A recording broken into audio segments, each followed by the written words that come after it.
আমাদের প্রিয় নবী সাল্লাল্লাহু আলাইহি সাল্লামের কাছে যারা সাহাবী হয়েছেন, কালেমা পড়ছেন, তারা প্রত্যেকেই প্রথম দিনেই তো সবাই কালেমা পড়ছেন, ঠিক না?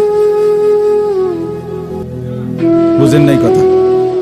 যতজন সাহাবী হয়েছে নবীজির, সবাই একদিনেই কালেমা পড়ে ফেলছে নাকি? তাহলে সময়ের আগ পিছ আছে কিনা বলেন? কেউ প্রথম দিন কালেমা পড়ছে, কেউ 21 বছর পরে কালেমা, কেউ 22 বছর পরে কালেমা। তো যিনি 23 বছরের মাথায় কালেমা পড়ছে তিনিও কামিয়াব, যিনি প্রথম দিন কালেমা পড়ছে তিনিও কামিয়াব, সৌভাগ্যবান। এই জন্য বুঝ আসবে, এর মধ্যে আকৃষ্ট হবে। সবাই একই দিনে জুনায়েদ বাগদাদি হবে না, সবাই একদিনে বাইজিদ বুস্তামি হবে না, সবাই একদিনে রাবেয়া বসরি হবে না।